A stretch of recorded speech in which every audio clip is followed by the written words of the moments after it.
We are live. All right, Ronnie, you ready to get nuts? Yeah, let's do it. Okay. On today's episode of Playing Small is Canceled, we have a true titan in the e-commerce and technology space, Big Facts. He's a seasoned serial entrepreneur with a stellar track record of building and scaling multiple businesses, transforming struggling brands into top performers, and achieving remarkable exits, just to name a few. With 22 years of experience, he's a master of brand strategy, marketing, and intellectual property, known for driving growth and profitability. And his last venture earned a spot as one of the top 500 internet companies in the United States for several consecutive years, which I absolutely love. Please welcome the innovative, relentless, and highly respected, the handsome and transformative Ronny Shmoel. How you Wow, doing, Ronnie? I'm doing great today. Thank you for having me. Like this is wow, what an introduction. I feel I'm humbled. Amazing, amazing. I'm really happy to be here. This is like, you know, the fun stuff that I do throughout the day. Getting on a podcast with somebody like yourself, and talking and chatting. This is great. Thank you. I love it. There's no place in the world I'd rather be. We're having a great conversation before we hopped on. A lot of similarities and so forth. For our community, for our listeners, in case you're not familiar, my best suggestion is do a deep dive, play catch up, check out all the unbelievable stuff Ronnie is going on. What I think is most valuable today is really just dive in and have an unbelievable conversation. But before we get started, we're going to get a little weird. You ready for a little icebreaker? Yeah. Ronnie, for you, what does it mean to live an authentic life? It's a really deep question. If I think about that question really quick, an authentic life, you know, getting up in the morning, being true to myself, um, doing what I love to do, being real with people, I think is the main thing. It's hard to, find people to kind of be completely transparent with you. And I walk my days meeting people and networking. And I think for me, the authenticity of that means a lot. This is the first thing that comes to mind. Just being real with people, that's it, you know. I think that's the most important. And, I speak from conscious because for so long, I spent time being inauthentic, a little bit of a people pleaser. I was showing up to the world as what I thought they wanted to see me, but I don't even know who created that persona. I think I did.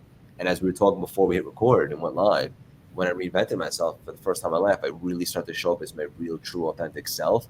And interestingly enough, that's when the world really began to see me and then things began to really take off. I noticed that for a lot of people, having the courage to truly be themselves is one of the most challenging things they could do. Especially, when I started out with Circuit City, I was a little tad younger than I am now, uh, and I had to play this role, right? I had to play this role. My vision and goal and my experience throughout didn't align with my image per se. I had to be a little more corporate. I had to be a little bit more polished in the sense. But being an entrepreneur and actually working behind the scenes is where the real work lies, as you must know. So if I had in the past or even now, roll up my sleeves, go out to one of the warehouses in the busiest time during the year in Christmas time, and start shipping with our personnel, I'll do it. I have done it. I mean, just to give you an example. So with Circuit City, the perception was, hey, he's sitting out in this, big, big building, 3,000 people. It wasn't like that, right? So for me, I dialed it down as I progressed, as I built this company with a stellar team, not myself, of course. I mean, what a stellar team that we have here. Real people. When I mean real people, what you see is what you get. I think that is really authenticity. I think, as I was progressing and as I got comfortable in my own skin, building these businesses, and you kind of get almost a little famous from it. And I shied away. I started like hiding from people, like in the sense interviews and things of that nature. But I knew it was a necessity to grow the business. So I came out of my own shell. I'm like, I'm just going to be Ronnie. You know what? However somebody wants to perceive me to be, maybe I don't sound as intelligent as I should be, right? Or whatever, dynamic, or whatever somebody perceives a CEO to be, we don't care. And now I feel I'm at this part of my life that I just don't care what people think about me. And it's done me right. I mean, it's done me right. It's really hard. I right away, I knew when I came on with you, Greg, throughout your journey, you're a real guy. You are a real person. And that's the type of people that I want to hear on a podcast. Also, like people like you, Yeah. you know, let's get rid of all the frills. Let's get rid of all the fluff and everything. I don't know what I can say, what I can't say. All good. Yeah, no, I couldn't agree with you more, brother. And I feel the same. It's like, I know it takes some practice to get to a place where you genuinely don't care what people think. Yeah. But the reality is it's nothing personal. We love everyone anyway. But look, I don't know how deep you want to get right at the gate. But if you leave this world and every single person loved you, I know that you're coming right back, because that means you didn't shake things up and you didn't speak your truth. Because anyone that is actually 100% them is going to be a little bit controversial, because everyone's going to have a different opinion. Yeah. Right. So it's a good thing if some people don't like you. Obviously, we don't want to ruffle feathers, but when you speak your truth and you stand for something, not everybody's going to agree. No, I agree with you. And personalities wise, right? You're dealing with human beings, right? One to one, everybody has a different opinion, like you said, different viewpoints. I don't think you need to be, combative. I learned, dealing with people is a skill, right? I mean, I try to better myself over the years, self-help books, just how to interact with people properly. And you have all different types, right? So I do think if you have an opinion about something or you believe in something, it doesn't have to be complete friction. It doesn't have to be that. You can say it in a constructive, personal way where it's yours and you own it, So it takes time. It takes time to get to that, but it's all worth it, because 100%. You said, I mean, this is unrehearsed, by the way, authenticity. What an amazing, thing you brought up today. So, and we'll just get warmed up. This is so fun. I want to talk about a lot of the stuff that you're up to now. Circuit City, you talked about that a little bit. How the heck did you revive that thing to what it is today? Yeah, so it wasn't by accident. I think everything happens for a reason. Agreed. I was born in the consumer electronic industry. My father, I didn't want to work for the family business when I grew up. I just didn't want to. I wanted to do my own thing. As I say, I want to be my own man.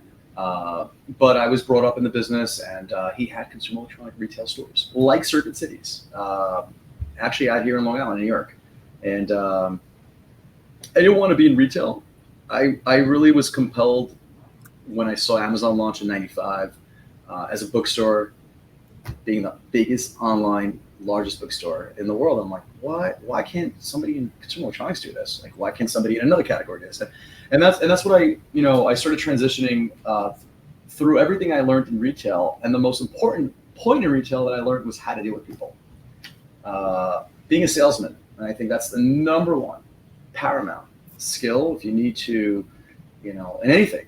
I mean, you're dealing with people, and selling people in a way where you're giving them something and a benefit is what I'm all about. So took my skills of what I learned in retail, and then I focused on digital, on e-commerce.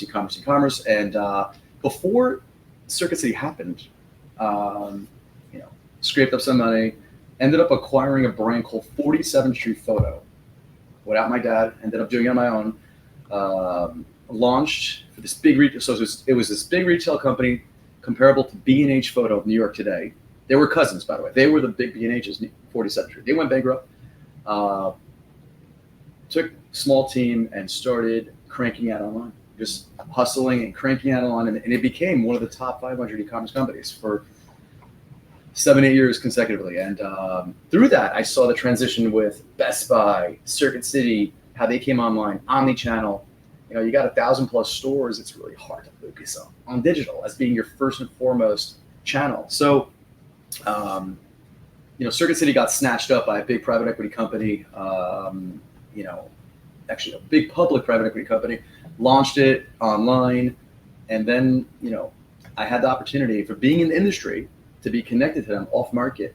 And at that point, I had enough capital to deploy myself with my group to acquire the brand.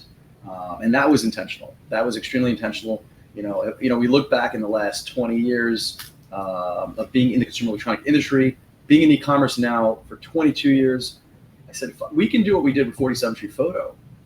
And that was just a regional New York, regional player. What could we do with the big brand like Circuit City, right? Household recognized brand. We've done surveys, we've done polls. People in different countries know the brand. Through travels, you come to the country, you know who Macy's is if you live in the UK. I mean, it just had such a, and when we acquired it, Greg, I knew it was big, right? It was like the Batman in the sky for me. I always used to walk into Circuit Cities, love the experience. Same. I think right, you too? I had Yeah. that attraction to their branding.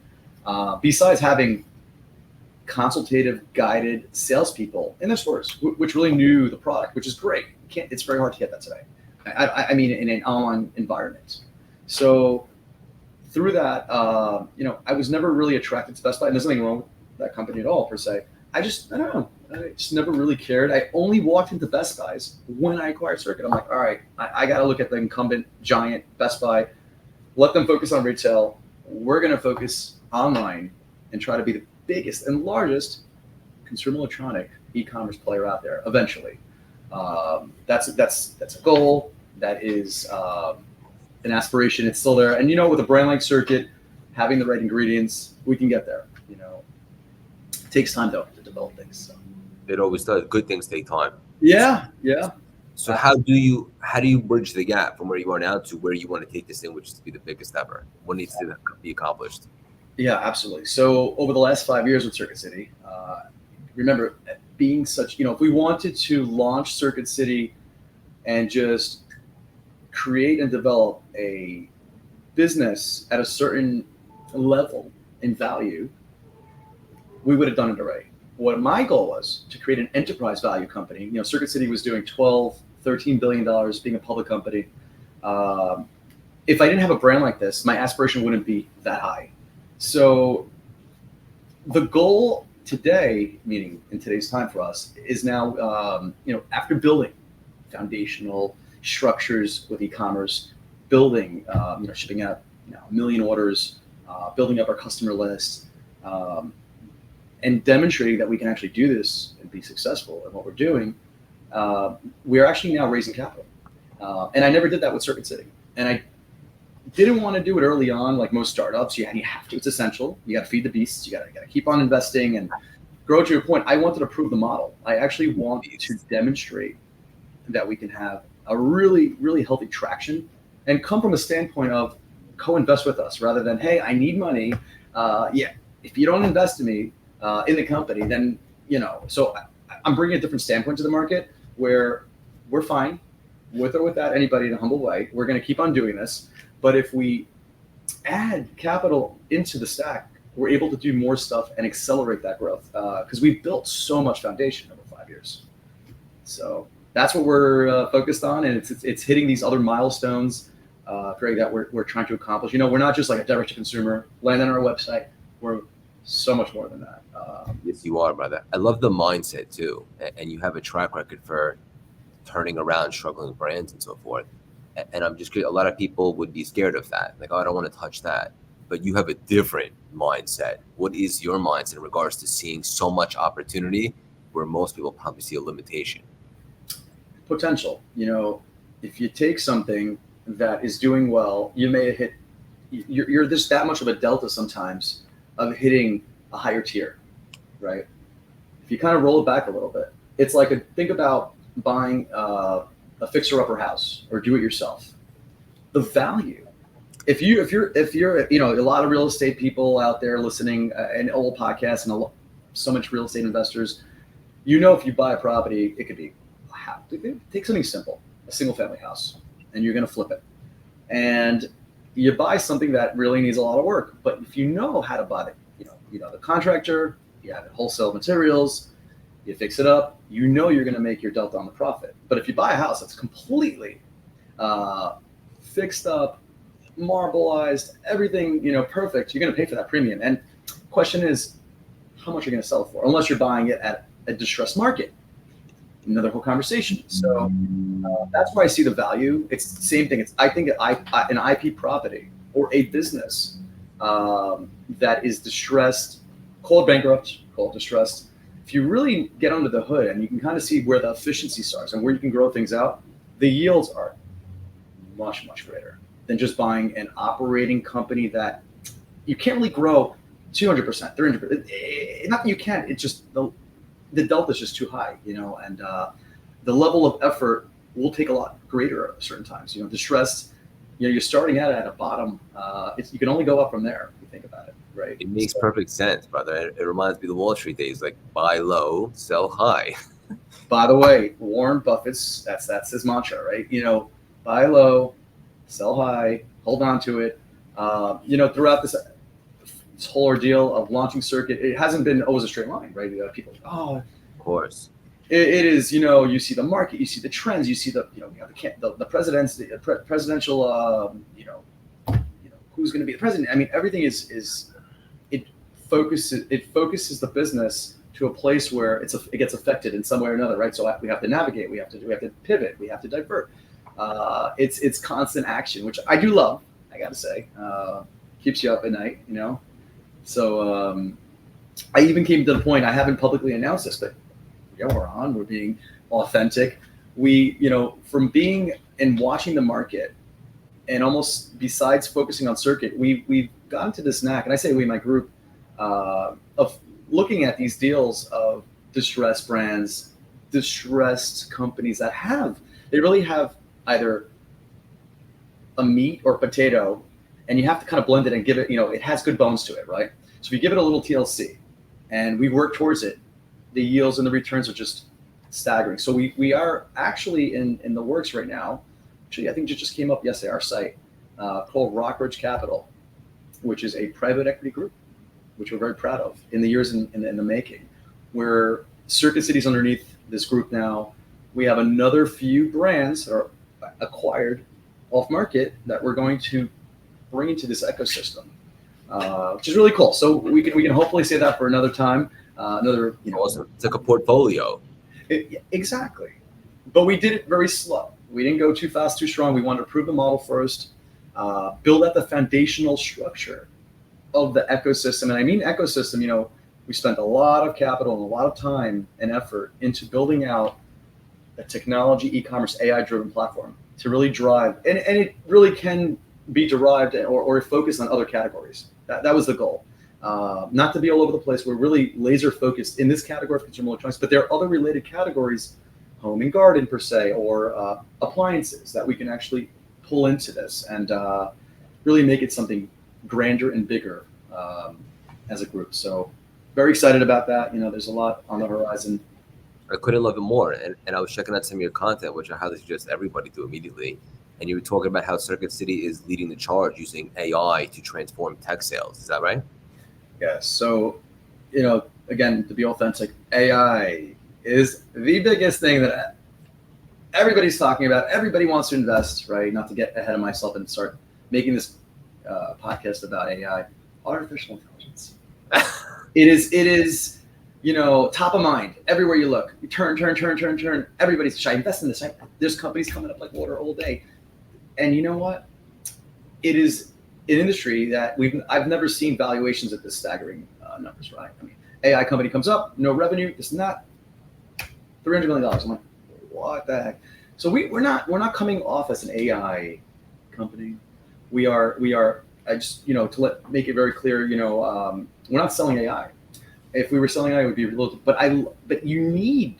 I tell people, everything you do now, every application is going to have some sort of AI component. There's a little bit more than that, though.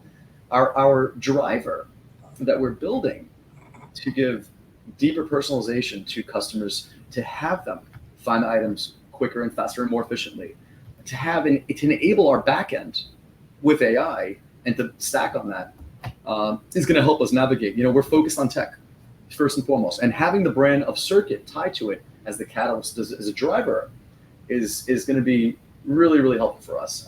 We could have came out with another e-commerce brand, just kind of created out of scratch, Craig, digital something. But having the brand is a game changer. It is just really, so some people make it about the brand and some people make it about the company. We're kind of fusing the two together. So if you separate Circuit from the company, what do we look like? We're an e-commerce company. We're building a lot of tech. We're using AI everywhere we can. It's machine learning. We're feeding it. We have natural, we have human beings feeding it natural information where a customer can actually interact with a human, but also have that AI element. So it's not just, hey, here's a chatbot with AI. Okay, that's great.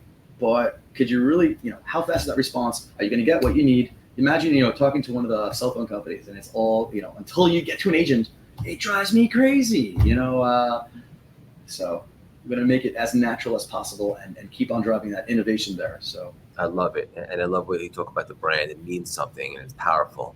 And in regards to AI, brother, it's crazy. Have you, this is really your forte, have you ever seen anything like the impact that AI has made? And also, did you think that we'd be where we are now, or you thought we had some years to go? you know what? I thought we had some more years to get where we are with AI. I did see early innovation though. When we built our first platform with Circuit City, we built it on IBM WebSphere, and they used something called AI Watson by Watson, and I was just amazed at what the events, seminars, and I was like, well, what the heck is going on here? How do we display this? Imagine having an interactive conversation on a website with an avatar and actually walking you through the purchase. I'm like, this is just, and then there's Meta, right? There's this whole world of Meta where you can actually shop virtually, which kind of went away a little bit. The focus was not there. And now we're talking about AI. So there's going to be, I think it's a very exciting time for us in technology. Every millennial, every millennium of time, we have great technology, right? That emerges and something crazy. This is it. I think that it's going to be tied to medical, right? It's going to be tied to everything, because we're going to see just a whole new world for us. And it's accelerating very fast. That's the scary part. You have to adapt. It's scary. It's like, where do I start with AI? What do I do? What tools? And a lot of very intelligent people are putting out stuff out there. And again, there's articles, there's blogs, but even ourselves and what we're doing, stuff that we did a year ago in AI, and we have to push forward because there's new stuff out there now. So it's moving so fast. It's crazy, I know. For our fellow entrepreneurs, and there's a lot of entrepreneurs that are in our audience and so forth, as we look ahead, what emerging trends do you see that are shaping the future of e-commerce and technology? And how can a lot of the entrepreneurs begin to leverage those for growth? Something we're doing right now is we're building out this little studio here, where the biggest trend right now, and I see it, and I actually shop this way sometimes, and God bless my little 11-year-old drives me nuts about this. We actually shop via live shopping on TikTok. So you have to adapt. And I think a lot of these big, what's good about small entrepreneurs, meaning smaller companies, you can become nimble, you can make decisions on the fly. That's the problem with these big retailers, I say, big companies. Until they get to a point where they actually go live on something and sign off, it could be a year down the road, and red tape and people. So this is what I say, adapt quickly, find the trends. It's not hard to find the trends out there, what's evolving. And what I see is live shopping's new. It's doing very well in other parts of the world that it's already full blown. That's just one small little tidbit, but fundamentally, people still shop the way that they know how to shop. So I say, enhance what you're doing with an e-commerce platform as you would have 5-10 years ago. Look at the pages, make sure that content is clear. Basic, very simple things that I've seen deal flow. Just saw a deal this morning, and I was like, "What's up with the site? Like, why does it? They have one picture per product, and they have this, and the it's doing revenue." I'm like, imagine taking 2 months out and cleaning this up. So those basic things, I tell entrepreneurs, you're looking for the next trend, you have to, because you have to be in the forefront, but also basic stuff. Kind of don't neglect, because this is what people are looking for. They're looking for product videos, content on the page, and reviews and things of that nature. So yeah, I love it, brother. As we get ready to land the plane, with all the things that you have going on right now, what are you most excited about? I'm excited as far as Circuit City, or as far as just global market, or how about both? Okay, so I'm very excited where Circuit City is going. As again, we built out the foundational structure over the last years, business development, and now you kind of start seeing the pieces fused together. So you think about working on this project for 2 years. There's no fruit yet. There's nothing happening, and then finally it comes to a point, and I'm just really excited. I get up in the morning, and I'm like, I gotta get in. Like, imagine I want to stay late. up at night thinking about things. So, that's just on the business side. And I'm very excited about our new venture called Rockridge Capital, which is the private equity parent of it all. Because, my biggest problem is in the past, I got to tell you, Greg, as an investor, and it doesn't matter how much, it could be $100, it could be $100 grand or $1 million. It doesn't matter. The point being is, private companies today, it's very hard to invest in them if you don't have a ton of money ready to get deployed by VC or meaning a private equity. So I'm very excited to figure out a way to allow anybody to invest, even a nominal amount. I have the same problem. Think about Instacart. I don't know if you shop Instacart. 2012 they came out, and I'm an e-commerce guy. Ordering groceries in my sleep. Amazing, right? Right? Amazing. And the problem was, I knew early on, some time or another, this company's going to go public. They're going to make a huge exit. It was an $8 billion IPO. Could have went for more, just the market is where it is. But if you're an earlier investor or even midpoint, would have made a ton of money. I was never perfect. I was never perfect to actually be able to invest in these type of big companies. And, it's kind of like, how do I allow anybody to invest in a brand like a Circuit City? For me, it's like, why shouldn't I let anybody? Why should they have to wait and pay when the company's public? So we're figuring out these mechanisms now, and this is kind of like part of the scope of what we're doing with our Rockridge, allowing anybody to invest legally, of course, with SEC. Again, it's exciting for me because I'm in it, and I'm like, little nuances, but I'm excited about on the personal side. I've been taking better care of my health, because if you don't take care of your health, can't do whatever I can't do what I'm doing in the morning. Get up in the morning. Thank God, I'm very grateful. Got very spiritual lately. Good. Same. Yeah. Tell me about that journey, if you don't mind. Could you tell me a little bit? Because I'll. Yeah. So I used to be a little bit of a spiritual, free agent or a shopper. Just take different, spiritualities, religions, philosophies, and different things that I liked, make it my own. But recently, about a year and a half ago, I started going to the Kabbalah Center right here in Manhattan. And I just really gravitated towards the messaging and the wisdom, and just love it. And, if you want to go higher in life, you got to go deeper, and really building that creation with, the connection with whatever it is that you believe in. I imagine we're probably on the same wavelength, God, creator, etc. But as you continue to build that relationship, you keep that connection. And when you're connected to that, that's when the blessings, the miracles, the opportunities, the raise, the funds, all of it comes to place. And when we're not feeling so good, it's probably because we're disconnected, and there's things that we could do and so forth. So the spirituality, and I think it's so fascinating how much that really ties into business as well. People think often that it's two different things, but that's really the stuff I love to jam out on. How about you? Where you got spiritual practice? You're just that's just so up my alley. You get a little older, and they say, hopefully, when you get a little older, you get more wiser, right? With wisdom. And, the most important thing, of course, I think, is family, right? Family first for me. But the spirituality of the journey, I do learn every now and then a little about Kabbalah, which is the spiritual side of the world and God. Not to get too crazy on this podcast, but yeah, it's about being grateful.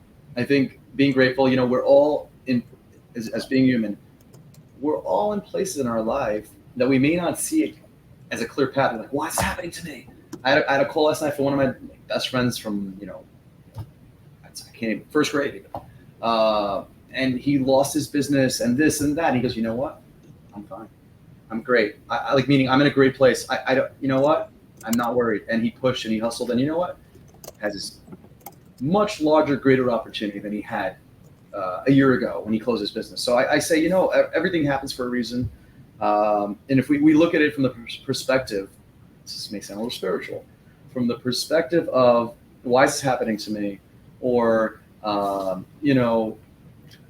me complain. I don't complain, whatever that is, whatever that means. I don't like to complain. I think that whatever we encounter, whatever we endure is for our better selves. It's for us. So, and being grateful is the number one thing. And I think, being grateful to be able to be healthy or be able to ability to come to work or have a job. And people like to complain all day. So for me, the spirituality component is working on that side, the health wise, going to the gym. But the spirituality, I think you're right. if you understand it a little more and you get a little more, you become kinder to the people too. 100%. You respect each other. And I think that's what, it doesn't matter how much money somebody has. I tell people, don't look at this guy's car. Don't look at this guy's watch. Or yes, it's nice to have nice things. I agree. But it's more about being a good person. Yeah. And that is what life's about, I think, and I'm learning, schools, an everyday part of our life. So I love that you use the proper terminology, Kabbalah. That's if you know, you know. It's funny. If you know, yeah. Yeah. We've had some of the most successful entrepreneurs, billionaires on the podcast and so forth. And I used to think that people that had so much money were so powerful. And to an extent, they still are. But now I know the most powerful people that I'm around are the people that are so connected with whatever their spirituality is. And they have such a great relationship and gratitude. They can make money like that in 2 seconds. You're more centered too, Greg. You're more centered. Yeah. Something about, even like here, it doesn't matter the religion, meditation, being good to people, preaching. And I tell people, I don't care where you're from, what religion, just be good to each other. That's it. Let's just really, at the end of the day. Now we could all have differences. Who cares? But you're right. Being connected, being focused, and the money does come, and the business or the job, or it's being, having that connection. You're right. Yeah. So I didn't expect this today on this podcast. This is great. This is the best. This is really the needle mover stuff. It's funny. People think when it comes to money, they're chasing it and so forth, and oftentimes the money runs away. But if you invest your energy, the money comes. I think there's a misconception in that. Look at your energy right now with Circuit City and all that stuff. Yeah, the money will come if you invest in the energy, right? And I tell people, same thing I'm learning myself, it takes hard work. If you expect things just to happen, if you're sitting home, putting your feet up, it's not going to happen. No. You got to put the effort into things. That's all. I'm not saying working 20 hours a day, right? It's working smart, but and that's what AI will help you with. No pun intended, right? So it's about efficiency and timing and everything of that nature. But it's really, you got to put the work into things. Yeah. This was awesome. So much fun, brother. Before we land real quick, where can everyone support? How can they get involved? How can they continue on your journey? Where can they stay informed? I think the best place is just find me on LinkedIn with my name, type in Circuit City CEO, humbly saying that. And anybody listening, please reach out to me. I get people from everywhere reaching out, and I love talking to people. So please don't be shy. I love it. And now for the real fun part, quick rapid fire, maybe 1 or 2 word answers, land the plane with a bang. You ready for me? Go. Favorite movie, Ronnie? Don't laugh. Hitch. One of my personal favorites. One of the best romantic comedies of all time. Smart and hilarious. Love it. Can't even believe you just said that. Awesome. Don't ask. I'm a romantic, so I. Same. Yeah. I'm getting married in less than 2 months. Oh my gosh. Yeah, I'm pumped. Congratulations. That's great. Good stuff. Okay, question number 2. Your last meal on earth would be? Sushi. Mm-hmm. Love it. Your favorite guilty pleasure? That's a tough one. My favorite guilty pleasure Must be a lot. No, you have vices, right? After a long day, I like having a glass of red wine. So that's kind of like one of my things. Glass of red wine? Glass of Cabernet, red wine. Doesn't matter. You're a classy cat. I love it. Oh, Okay. Your favorite workout? Just like a hit, just active workout. It doesn't have to be weightlifting. Just to get the body moving, active, sweat, burn, just to get the blood moving. That's really I enjoy that. It's all deadly. Love it. Yeah. All right, 2 more. Your favorite book? So I'm biased to this. It's called Good to Great by Jim Collins. I don't know if you've heard of this book. It's a very famous book from the 90s. Circuit City was in the book. So no, I really love the book. And then there's not to kind of give you the second favorite books. There's books that I've always liked that have been around forever. From Dale Carnegie, How to Win Friends, just basic stuff. And those are the type of self-help books that I always grew up on. And now I moved over to Audible. So wherever I get a moment, it could be in the car, in the subway, wherever I can listen to something, I do now these days. Same. Yeah, same. Love that. Okay, last one. Very deep stuff. Your favorite musician? Every time I pause for a minute because I said, what is he going to ask me? What is he going to ask me? I'm kidding. He can ask me anything. So my favorite musician, and I'll give a shout out. It's funny. Is Justin Timberlake Can't go wrong. of what's going on right now in the market, of what's going on with him right now. So Yeah. no, I got a lot of I like Bon Jovi, Billy Joel. Old diversity. Yeah. Lil Wayne. All over the map. I love it. Same. Very good. This was so much fun, Ronnie. Hang up for 1 sec. I want to connect to you after. Thank you so much for stopping by today and dropping these priceless, juicy nuggets. Thank you so much for having me.